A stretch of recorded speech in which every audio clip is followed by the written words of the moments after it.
standing guard is a very important assignment. I'll make this a success and earn myself a Clefairy. Yes, we're here to make sure Snowpoint's gym leader doesn't disturb us. Well, I guess I know what I have to do, so back to town it is. Hi Kiwi, and welcome back to another episode of Pokemon Shining Pearl. We're gonna pick up where we left off. As it turns out, the Galactic Grunts are guarding Lake Acuity, so we're gonna have to explore town first. So let's go ahead and just talk to everyone, and then presumably take on the gym leader to get them to carry the weight here at Lake Acuity. A great trainer recognized by the Pokemon League. I look forward to carrying someone like that on this ship. This snowbound town is always freezing cold, but the spirits of the trainers and their Pokemon burn hot and bright. Especially the gym leader. It would be cool if the gym leader here was a fire-type gym leader instead of the probable default ice-type trainer, you know? But, well, while we're in between talking to everyone, I suppose I can keep rambling about my Gen 1 Pokemon hot takes or something of that nature. So let's talk about... Wait, I had Hyper Potions this whole time, and I was worried about not having healing items. Oops. Oh well. One Pokemon that I realized I very much forgot to talk about in the last episode was Spearow and Fearow, because those guys, honestly, like, I think design-wise, I like the aesthetic of Pidgeotto and Pidgeot, and especially Pidgey, a lot more than Spearow and Fearow. They're like weirdly ruffled feather aesthetic, doesn't really do much for me, but If your Pokemon gets frozen, it'll thaw out after a while. But if I were you, I'd keep some ice heals around. I'm using technical machines to teach moves to my Pokemon. I'm trying for different mixes of moves and different types. I hear the Elite Four of the Pokemon League are way tougher than any gym leader. Anyway, I don't like Spearow. I don't like the way Spearow looks. I don't like its move pool. I don't like its relevance to competitive. Fearow, though, I have a weird relationship with, of relative fondness. Candace is teaching me about Pokemon. She says I have to start by making friends with Pokemon. Oh, that's a good start, I suppose. This strikes me as another place with a hidden item in it somewhere. I'm not gonna go hunting for it, though. Fearow, I had on one of my main teams. I use it all the time in Pokemon Stadium. My best friend used a Fearow, so I have a weird fondness for Fearow. But potentially more connection to Fearow than Pidgeot. You're going to Snowpoint Temple. You're not allowed to go in. You know you're not allowed to go in. I don't care. I go where I please. No locked door will stay locked forever. Unless the devs intended it to be so. I love how my girl has so much vivacity and charm. By any chance, do you have a Pokemon called Medicham? If you do, I'd like to trade your Medicham for my Haunter. I guess this is my way of getting Gengar, but no. It's okay if you don't want to, but if you change your mind, let's trade Pokemon. It's kind of cool how that female voice has become so natural. I just wish I could... I need to iterate on it. I need to kind of vary it up and make it more than just the same voice over and over again. There's nothing here, and that's what makes us unique. If you say so. Speaking as someone who lives in the middle of bumbleheck nowhere, I guess maybe that does make us a little unique, but it mostly makes us really, really boring. You know how there are many Ice-type Pokemon around Snowpoint City? I wonder if they also live in the temple. Psyduck! Gagaguwawa. Gagaguwawa. Okay then. Sounds get swallowed up by the snow, that's why it's very quiet here. I guess I could, maybe I'll try and fuse the nasally female voice with the gravelly Eric voice from Space for the Unbound and see what I get from that. Probably nothing impressive, but it's worth messing around with it. Hello, how are you? Oh gosh, that's cursed, never mind. Wow, well, let's try it. Wow, aren't you? Oh, I'm just becoming Gollum. You know what, let's roll with it. Wow, aren't you feeling cold out in that outfit? Maybe you should wear something warmer. You're welcome for that, Kiwi. Oh, that's the nice thing about towns. If I'm gonna try and do a different voice for everyone except for all the girls, I guess I can mess around. Oh, let's do the old voice that ruined my throat for a day. Hello, hello. Do you know what trendy saying? Illumination. What? You just read my mind, didn't you? Do I get anything for reading your mind? No? Okay. Ululululu. Okay, that's definitely the sound that Vulpix makes, but okay. Anyway, so Firo, I mean, he was on one of my casual playthrough teams, so, you know, he didn't really have much to stand out. It was, I remember running Drill Peck, and I think it was Fury Attack, Drill Peck, Fly, and maybe Quick Attack, and, like, that is such a terrible move pool when you look at it objectively. But that's the nature of being a kid playing a game casually. Only the chosen may enter the Snowpoint Temple. I'm sorry, but you will have to leave. I guess we have no choice but to go straight for the gym. So this is probably an Ice-type gym, given the gym leader's name is Candice. So let's lead with Celesta Betha. This is her chance to shine and hopefully not immediately just get wiped out. Granted, I think we're going to be at least 5 to 8 levels above whatever trainers are showing up here, so we'll probably be fine. We've certainly got plenty of healing items. I recall you can actually, I saw a clip of this. I think you can cheese the puzzle in this room and not actually have to solve it. I could be mistaken. Hey there, how's it going, champ to me? Do you see those big snowballs placed here and there? You need to slide on them with enough momentum to crash through them. The gym leader is a user of Ice-type Pokemon. Melts your defenses with scorching hot Fire-type moves. It's all about focus at this gym. Bear down and focus. Alright, so yep, it's the classic sliding puzzle, ain't it?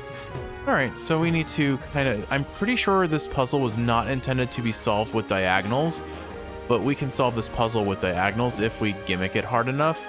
That said, why don't we actually, oh, hello, for a second. Maybe they already patched it. Maybe they patched it, but there was a way where you could kind of move diagonally up the stairs from where I just landed and just get immediately to Candice. We spend all our time battling in blizzards of Snowpoint City. We'll show you how it's toughened us up.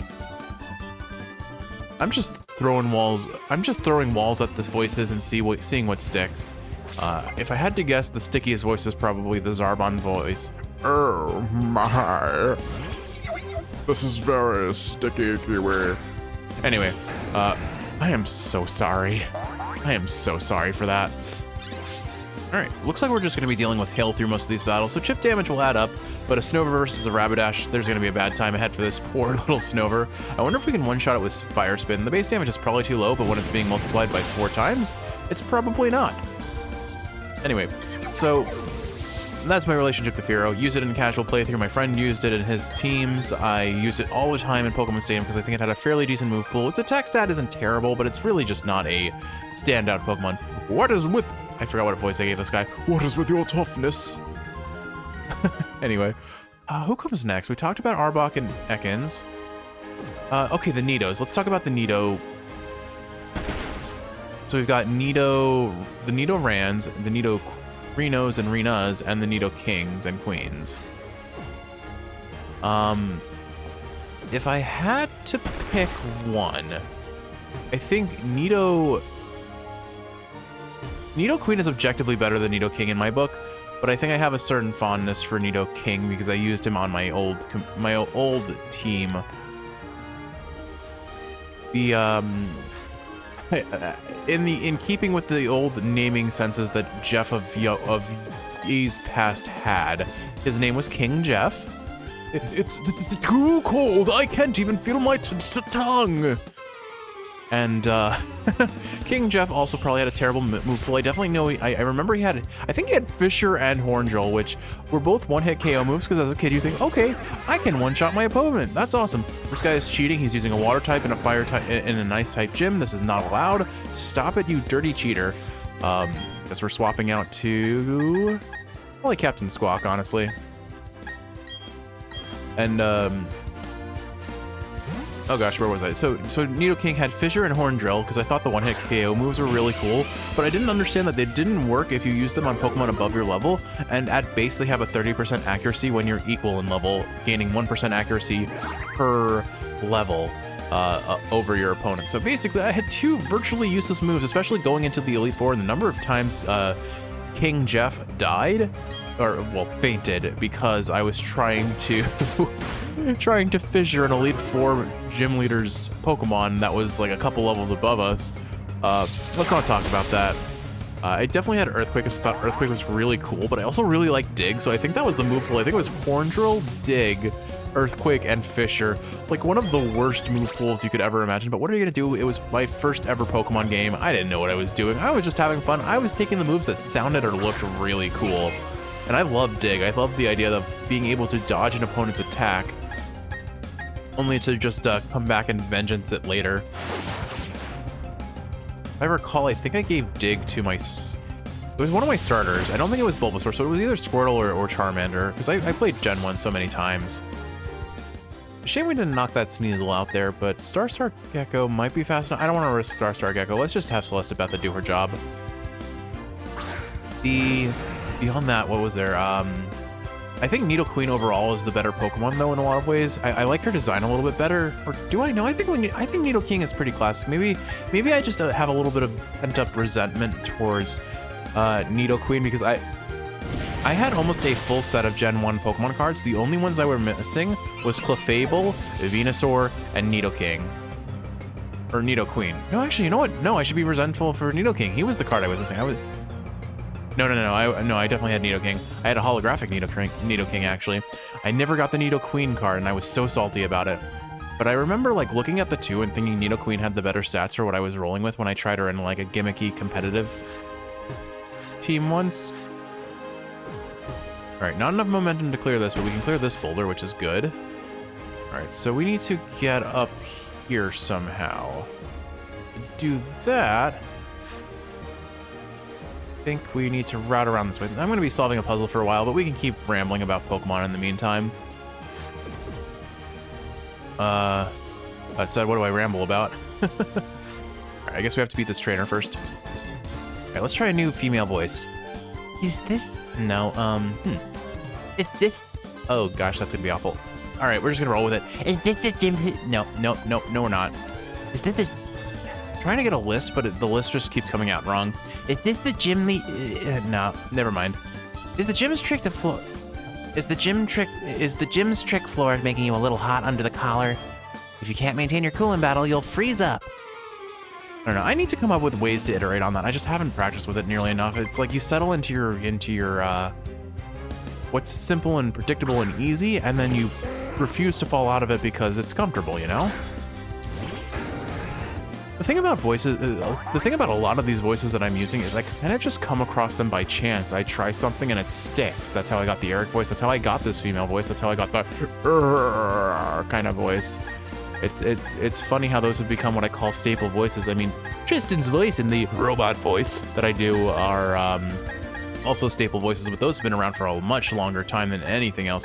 I don't think Pelipper can actually harm any other Pokemon in the world, so we'll just go ahead and send out Star Gecko for this. This might be a little bit overconfident. I know Pelipper's actually seen a bit of an uptick in use in competitive recently because it has Drizzle, most importantly.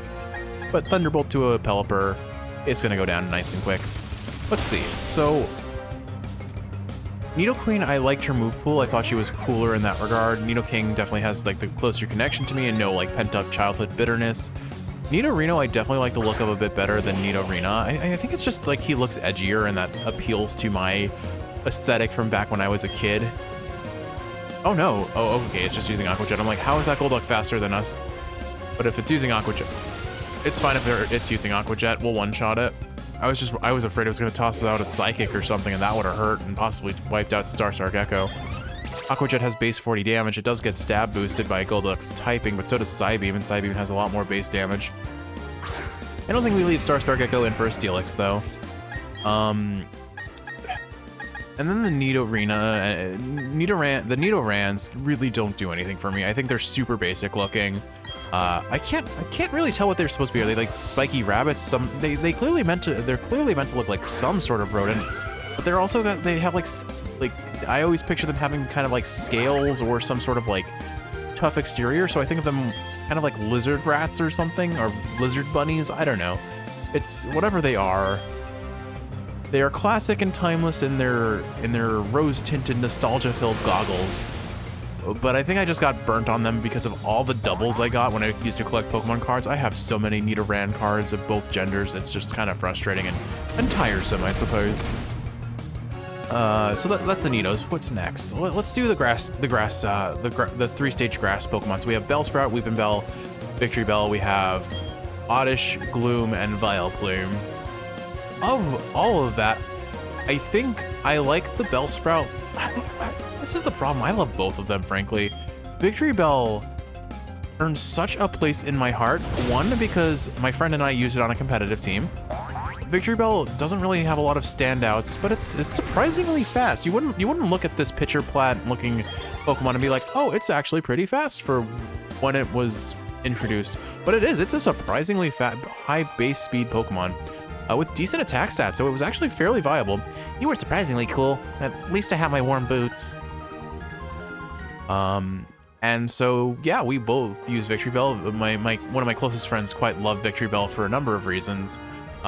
Not just limited to the fact he used it competitively. And oh my goodness, the anime gave you every reason to love Victory Bell. James and his Victory Bell were an iconic duo if ever there was one. I don't actually know what I'm supposed to do here, frankly. Okay, maybe I can go down this way. No. Well, at the very least, I can probably take out this trainer so we don't have to fight him later. Oh, we already fought him, yeah. You've battled all over, you say. That makes you tough, perhaps. Alright, I'm a little bit lost, but I'll find my way. Don't lose your way. Anyone else like Kill la Kill? I used to, or I still do. I was showing it to Kiwi recently, just telling her about Studio Trigger as a whole. That conversation has to kind of come up when you're talking about Dungeon Meshi and such. Are you feeling the chill of fatigue? A good trainer goes for the win no matter what their condition is. I mean, I guess one thing I can do with this voice is change the intonation, like talk slower, talk maybe more decidedly, emphasize syllables, and that'll change a little bit, but I can't really do accents with that voice yet. That's probably part of the trouble. It's weird how I default into British for most of my like deeper voiced accents. I don't know why that is happening. I think it's mostly because I grew up with Little Karibo and Team 4 Stars a bridge series, and also all of their deeper voice characters have some sort of British accent most of the time. Especially, I mean, Zarbon was, I think Zarbon's kind of the origin point to that, as weird as that is. And Zarbon was voiced, I believe, by Kaiser Neko, who has a very deep British accent. Actually, does he? No, he doesn't. I'm mixing him up with Masako. Never mind, I don't know what I'm talking about. Anyway.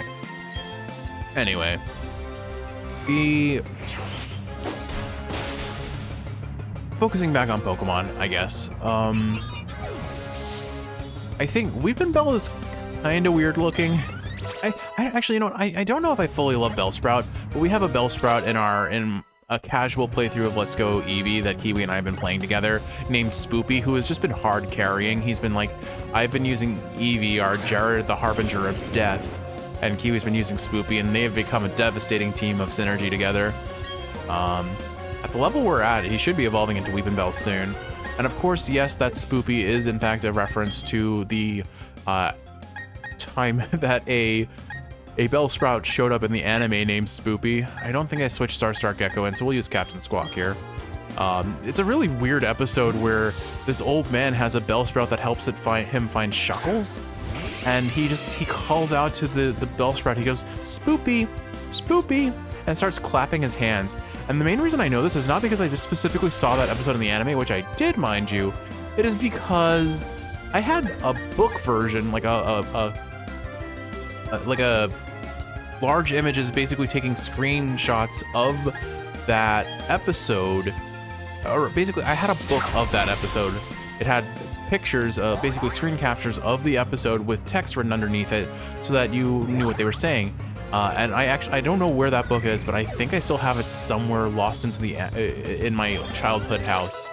And I have to find it because it's so funny to me. Also had those old textbook Pokedex type things that they had. That's right, a good trainer will win no matter what the situation may be. If anyone remembers those, I remember they had one for Johto, they had one for Kanto. I don't remember if they kept going after that point. Okay, we're just gonna wipe out all the gym trainers and then we'll worry about the snowballs, I guess. I've only been involved with Pokemon for a short time. I've managed to get this far because my skilled friends toughened me up. All right, I think I've just given up the bit on trying to iterate on that voice for this episode. Oh well, forgive me. But yeah, I remember the Gen 1 was a green cover with like a blue center, and I think the Johto one was yellow, if I recall. And I used to use those books for everything. I would trace the photos and like draw them with tracing paper and then kind of iterate them onto more printer paper and color them in. And that was one of my favorite ways to spend a lot of time as a kid. Very nostalgic for me. I digress. So I think Bellsprout and Weepinbell don't. I'm less into them, but I still really overall love them. I think it's a lot of nostalgia talking for that. And again, the connection with Spoopy through the anime and our recent playthrough. But Victory Bell is peak for me. I love Victory Bell. I can't believe how tough you are. Oddish is classic. Oddish is precious. Oddish is best Sprout. I don't know what I want to call it. All right, let's think about this. I need to line myself up on the right. Oh, hi there. I guess we haven't fought yet. My willpower was shaped and tempered by howling blizzards. I'll bring it to bear on you. A shame Cubchoo wasn't in this game, because Cubchoo would be the most appropriate Pokemon for him to use right now, as it is an Ice-type bear Pokemon. Quagsire. When I think about Ice-type Pokemon, I do not think about Quagsire, but alright. You do you, game. Elizabeth is just completely out of her water here. Out of her water? What? No matter. All right. Well, so I think our answer to this is probably Manny the Dude Buster. We can do neutral effective damage with Ice Beam, and I don't think Quagsire has anything that can harm us. But basically, Gastrodon is just a better version of Quagsire in every way. Oh, we're gonna get put to sleep. So, oh gosh, what was our? I forget what our house rule about sleep was, honestly. So let's try and knock this out before we fall asleep. Was it we can't use items on sleeping Pokemon? I know we can. I know paralysis makes it so we can't switch out. I can't remember. I'm gonna just say for now, because I can't remember, we can't use items on sleeping Pokemon. That Quick Claw, though. Even when we're asleep, we're still the fastest Gastrodon of the North. That's for sure. All right. Oh, Muddy Water. Look at you.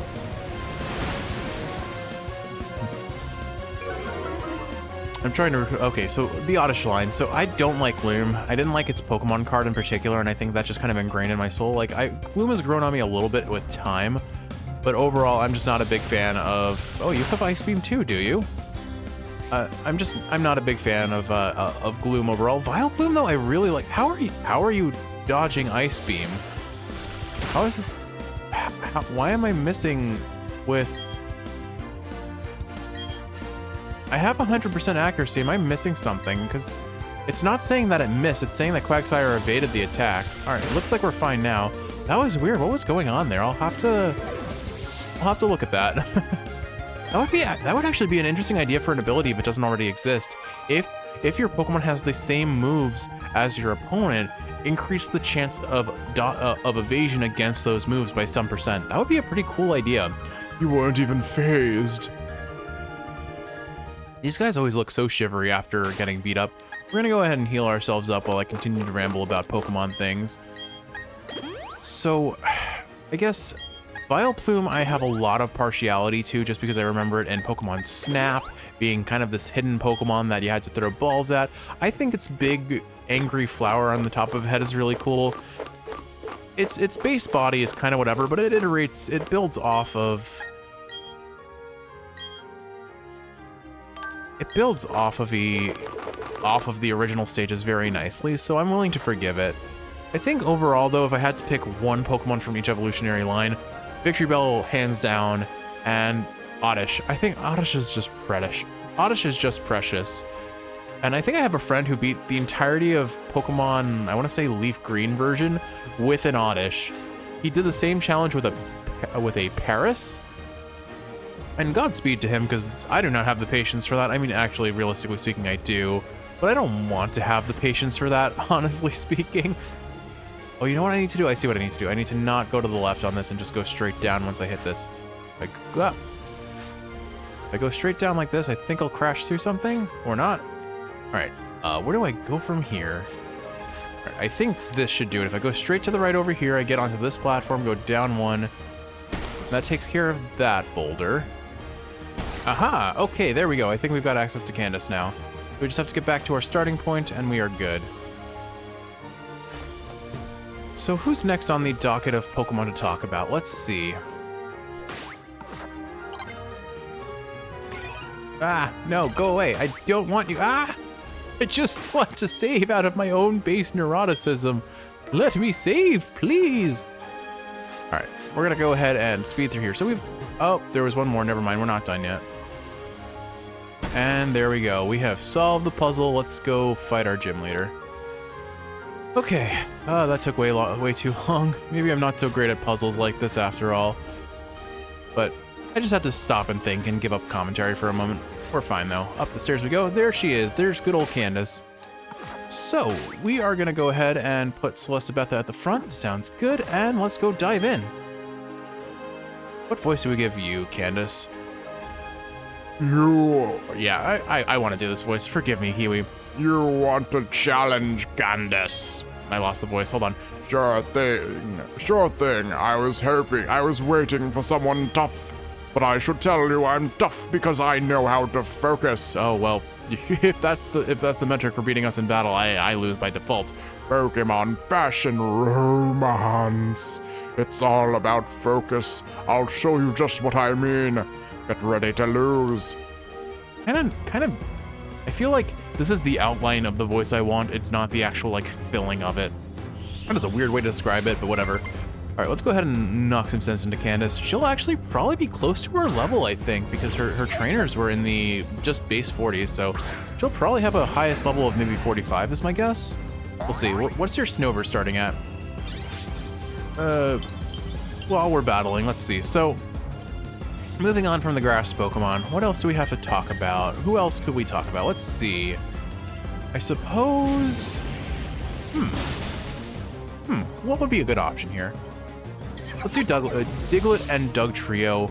Absolute peak, if not only for meme quality, just they're precious. I love all the ideas of people drawing disgusting eldritch horrors or weirdly buff men under the heads of Digletts and Doug Trios.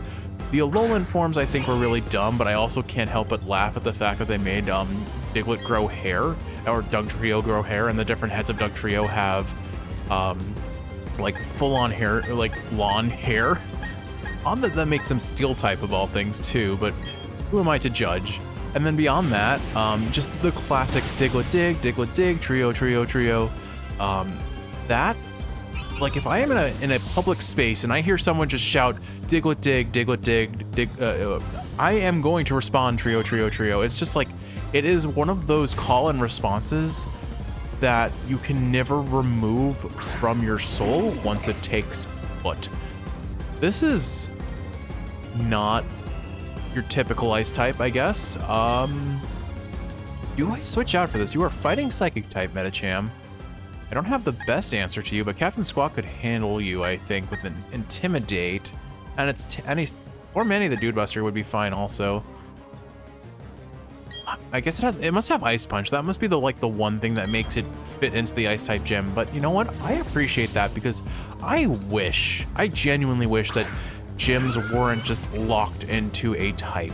I wish that they were variable. They had themes rather than types. I think that would be like the future of Pokemon. That would be really cool. Give them theme gyms rather than type gyms, like a Sunny Day team that has grass and fire and maybe even ground types or something. I think that would be way more interesting and certainly iterative on the formula. I am terrified of this Medicham just spamming bulk up because it has now doubled its attack. I sincerely doubt it has any grass type moves, but I think we need to get this off the field as soon as possible. We're almost there. It probably has a Citrus Berry because I bet this is her, like, maybe it's not? Do you have a Citrus Berry? I need to know. All right, you do not, but I am afraid to tank any hits from you, so let's clear you off the field ASAP. We'll just keep using Surf since it has the most PP. Oh, that's cute of you to have a full restore like that, Candace. I love that. Very cute. Well, on the bright side, that keeps it from attacking us, and we're fishing for crits. We get a crit, we're out free without any damage taken. Sadly, we're not getting it, but I digress. Anyway, Diglett and Doug Trio peak in terms of competitive viability. Doug Trio got the secret or the hidden ability Arena Trap, which is just broken. So abilities that force your opponent to be unable to switch out, like Arena Trap and Shadow Tag, are competitive nightmares to deal with. Granted, it is at least... Oh, come on, Candace. Stop that. Stop that now. They are nightmares to deal with because in competitive, being able to switch out your Pokemon is a major boon. It lets you resist enemy damage and switch into something that might force your opponent to switch out, giving you an upper hand, giving you a chance to set up, or if they don't switch out, you might have an answer to their current used Pokemon and be able to knock it out. Brick Break. All right, let's see. How much damage does that? Oh! Oh, okay. Well, I'm glad we got rid of that thing. Scary. That was actually, oh, there's the crit.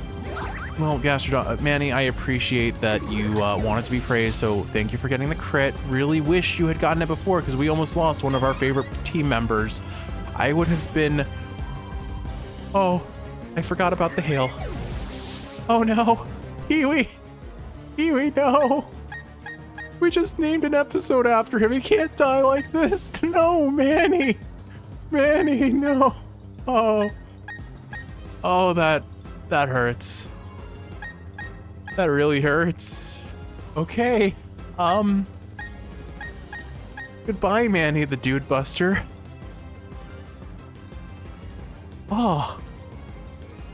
Oh no. Okay, I don't know what her last Pokemon is. You know, I don't know. Maybe I could have predicted that and switched out to Star Gecko and evaded the Brick Break, but I don't think... that one hurts. All right, I'm gonna switch out to Celestabetha and hope that we're granted something that she can knock out easily. I'm going to break the ice and bring... Oh, wait, no. I'm going to bring out the ice and bust out my last resort. I have completely lost the voice. I'm not like in the back of the throat, that like kind of phlegmy voice that I can get with that. Forgive me, I am a fair bit congested from... my parents are visiting in like 2 days, and Kiwi and I have been hardcore cleaning the house, and there is dust everywhere. We have been sneezing up a storm. It's honestly been pretty rough on our respiratory system. And I'm definitely a little sniffly right now. I'm trying not to choke on snot as we speak, or as I speak. I must say, I've warmed up to you. I might even admire you a little. I don't admire you. I want you dead like my Gastrodon, you jerk. Oh, wow. Wow, you're great. You've earned my respect. I think your focus and will bowled us over totally. Oh, that's right. I'm supposed to give you this. Hooray. Another badge to get really grimy, despite being in a covered case. Like, genuinely, do we keep grease in the lid of that case? Or is it... did we repurpose a stamp box, like the thing that holds ink in it for, like, pressing stamps into? Maybe that's what that is. We repurposed it or something. You received the Icicle badge from Candace. That Icicle badge I just gave you. Because you have it, you can use the hidden move Rock Climb from your Pokédex. Oh, and take these too. You obtained the stickers that Candace uses. You obtained TM72s. You put the TM72s in your bag, TM's pocket. Each TM72 contains the move Avalanche. If the user takes damage, the move's power is doubled. Can you imagine what sort of focus you'd need to pull it off? I hate you. Never talk to me or my Pokemon again. All right, well, we got our gym badge, which means we probably have to go to Lake Acuity now. Is there gonna be some cutscene telling us to go there? No? Okay. Well, I guess technically, so here's the thing. At the very start of this run, I did talk about the max revive clause. Namely, as long as I reach a certain threshold in the Pokédex, which we have certainly reached by now, we have 44 Pokemon. It was every 30, up to a maximum of 3 max revives. Every 30 Pokemon in my Pokédex that I catch, I can use a max revive. Unfortunately, we have not found any max revives, therefore I cannot bring Manny back yet. But genuinely, as soon as I find a max revive, Manny will come back to us, and I promise you that. Manny was honestly my favorite member of the team. So I want my Gastrodon back. Gastrodon is genuinely one of my favorite Gen 4 Pokemon. I used him on a number of competitive teams, and so I am super partial to him. But I think, unfortunately for now, Manny has to be boxed. And so, with a heavy heart and a very sad lung... what? Manny, the Dude Buster, the Deathbringer, the quickest Gastrodon of the North. May you rest in peace. Which begs the question, who are we taking to replace him? because the highest level Pokemon we have in our PC right now is level 34, which means this is the rough part of the run where we have to try a little bit. I think I don't know who I want to take. I'll ponder that thought for a little bit. Kiwi, I hope you've enjoyed watching, and if you're awake, I hope this is helping you fall asleep. If you're sleeping, I hope you're not having nightmares about the death of Manny the Dude Buster. But with all that said, I will see you in the next one. We will recover from this, and when I find a max revive, we will get Manny back, I promise. Until then, I love you, and I will see you in the next one.